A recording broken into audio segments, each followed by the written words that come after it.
Uncle మే 13th ఏంటి election ఎలక్షనా okay ఉన్నారా మరి ఓటేయడానికి 100%. మీది ఇక్కడేనా ఏపీయా మాది ఏపీ కానీ మేము ఇక్కడే అంతేనా ఓట్ అయితే ఇక్కడే ఇక్కడే ఉంది ఓటు ప్రతి 5 సంవత్సరాలకు వేస్తురా డెఫినెట్గా. మిస్ చేసిండ్రు ఎప్పుడన్నా ఎప్పుడు ఇంతవరకు నాకు ఓటు వచ్చిన నుంచి ఇప్పటి వరకు మిస్ చేయలేదు ఎప్పుడు కూడా. సో మరి ఏపీకి వెళ్ళే వాళ్ళు చాలా మంది ఉంటారు ఇక్కడ జాబ్స్ చేసే వాళ్ళు కానీ కాలేజ్కి వెళ్ళే వాళ్ళు కానీ చాలా మంది చదువుకునే వాళ్ళు ఉంటారు కదా మరి వాళ్ళు కొందరు వెళ్తారు కొందరు వెళ్ళారు కదా మరి వాళ్ళకి ఏం చెప్తారు మీరు ఓటు వేయాలని చెప్తారా ఏం చెప్తారు ఎక్కడ ఉన్న వాళ్ళు అక్కడే ఓటు వేయాలి. ఇక్కడి నుంచి ఏపీకి వెళ్ళి అక్కడి నుంచి ఇక్కడికి వచ్చి ఓటు వేస్తే ఎక్కడే వేస్తారు. బస్సులు టికెట్లు ఇవన్నీ పైగా డబ్బులు తీసుకొని ఎవరు ఓటు వేయకూడదు. అది మెయిన్. మీరు ఇప్పటివరకు తీసుకున్నారు అట్లా నాకు ఇచ్చినా కూడా నేను తీసుకోను. ఎప్పుడు 1,00,000 ఇస్తానన్నా నేను తీసుకోను. సో ఇప్పుడు తీసుకునే వారికి ఏం చెప్తారు మరి చాలా మంది డబ్బులు వేయడం మంచిది. డెవలప్మెంట్ కావాలంటే డబ్బులు తీసుకోకుండా ఓటు వేయాలి.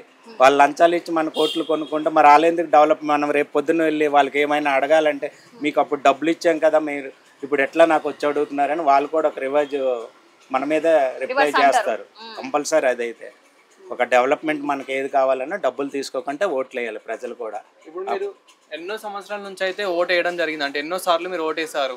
సో అసలు ఓటుకున్న వాల్యూ ఏంటో మీకు చాలా చాలా తెలుసు. మరి ఓటుకున్న వాల్యూ ఏంటి దానికి ఉన్న విలువ ఏంటి? ఇప్పుడు యూత్ ఎవరు కూడా సాఫ్ట్వేర్ ఎవరు వెళ్ళి ఓట్లు వేయట్లేదు. మెయిన్ అదొక హాలిడే లాగా పరిగణిస్తున్నారు. అది కాకుండా అందరూ వెళ్ళి ఓటేస్తే చాలా మంచిది.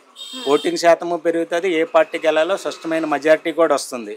40-50% ఓటేసిన వలన ఎవరికీ ఉపయోగం లేదు. ఇప్పుడు ఏపీలో చూసుకున్నట్లయితే కూడా ఇదే పరిస్థితి. అంటే చాలా మంది సాఫ్ట్వేర్ వాళ్ళందరూ వచ్చి హైదరాబాద్ లో ఉన్నారు. సో మేము ఏమి వెళ్తాం కానీ తెలుగు ఉండేది ఎక్కువ వాళ్ళకి. ఉన్నా కూడా ఓటు హక్కు అయితే ఇక్కడే ఉంటది కదా వాళ్ళకి. ఓటు హక్కు ఇక్కడే ఉంటది కదా. ఎక్కడ ఉంటే అక్కడే ఓటింగ్ చేయాలి ప్రజలైతే. అది ఇప్పుడు చాలా మంది ఓటు వేయడం లేదు. మరి వాళ్ళకేం చెప్తారు? అందరూ వెళ్ళి ఓటు వేయాలని చెప్తాం. అదొక్కటే మనం ఏం చెప్పగలం. వాళ్ళు ఎవరు ఇది వాళ్ళకు ఉండాలి. వెళ్ళి చెప్తే ఒకళ్ళు విన్నారు కదా. అది thank you uncle. Thank you. Okay hi uncle. Hi. మీ పేరు? డాక్టర్ జయరామ్ రెడ్డి. ఓకే ఏం చేస్తుంటారు? జాబ్ చేస్తున్నారు. ఎక్కడ నుంచి మీరు అసలు ప్రాపర్ ఎక్కడ? Proper Anantapur district. Anantapur district అంటే ఏపీయా? ఏపీ. వెళ్తురా మరి ఓటేయడానికి? వెళ్తున్నారు. అంటే ఇప్పటి వరకు 5 సంవత్సరాలకు ఒకసారి ఓటు వస్తుంది కదా ఖచ్చితంగా మీరు ఓటేసారా లేకపోతే మిస్ చేస్తారా? లేదు ఓటేసి కంపల్సరీ వేస్తారు. కంపల్సరీ వేస్తారు. సో ఏపీకి వెళ్ళే వాళ్ళు చాలా మంది ఉంటారు ఇక్కడ హైదరాబాద్ జాబ్ చేసే వాళ్ళు కానీ చదువుకునే వాళ్ళు చాలా మంది ఉంటారు కదా.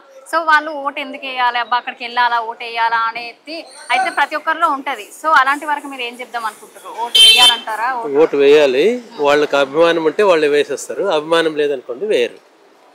అంటే చాలా విలువ కదా మనకి. విలువనే కానీ వాళ్ళకి అభిమానం ఉందనుకో పార్టీ మీద వెళ్ళి వేసేస్తారు. పార్టీ మీద మీకు అంటే ఎన్నో ఇయర్స్ ఎక్స్పీరియన్స్ ఉంది. మీరు ఎన్నో సార్లు ఓటేసి ఉంటారు. అంటే ఎంపీ ఎలక్షన్ ఎమ్మెల్యే కానీ సర్పంచ్ అలా. సో అసలు ఓటుకున్న వాల్యూ ఏంటి? ఓటుకున్న విలువ ఎంత ఉంది? ఓటుకు చాలా విలువ ఉంటుంది. మన భవిష్యత్తు ఆధారపడి ఉంటుంది. దేశ భవిష్యత్తు కూడా ఆధారపడి ఉంటుంది. అదే ఇప్పుడు ఇక్కడ హైదరాబాద్ వచ్చి చాలా మంది ఏపీ నుంచి వచ్చి సెటిల్ అయిన వాళ్ళు ఉన్నారు.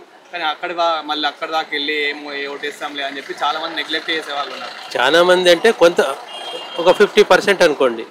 కొంతమందికి ఏం చెప్తారు మీరు? ఓటు ఏమనే చెప్తాము ఎవరికైనా కూడా. వాళ్ళ ఇష్టం అది. ఎందుకంటే వాళ్ళ ఆర్థిక ఇది కూడా ఉంటుంది కదా. ఆర్థికంగా సపోర్ట్ చేశారనుకో వెళ్తారు.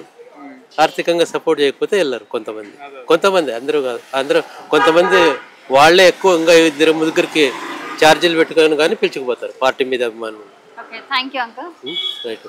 రాంబాబు నుంచి ఇక్కడేనా? అసలే సమ్మరు మంచి ఎట్లయితున్నాయి సేల్స్? జ్యూస్లు ఎట్లయితున్నాయి? పర్వాలా ఇప్పుడు వరకు ఒక రకంగా. నిన్న వర్షం పడ్డ కానీ కొద్దిగా డల్గా ఉంది. ఓకే మరి ఈ 13th రోజు ఏంటిది? 13th రోజు ఏముంది విజయం కాంగ్రెసే కదా. ఏం మాట్లాడుతున్నావు? అధికారంలో ఉన్నప్పుడు అదే వస్తుంది. అదే అంటే ఎలక్షన్స్ 13th రోజు మీరు ఓటేస్తారా? వేస్తాం. ఎక్కడ ఉంది? ఏపీ తెలంగాణ? జూబ్లీహిల్స్ ఇక్కడ తెలంగాణ. ఓకే 5 సంవత్సరాలకు ఒకసారి వేస్తుంటారా? తప్పకుండా అంటే కొందరు ఓటు వేయకుండా ఉంటారు కదా మరి వాళ్ళకి ఏం చెప్పాలనుకుంటున్నారు? ఏమని ఎవరు ఓటు హక్కు వాళ్ళు వినియోగించుకునే చూద్దాం.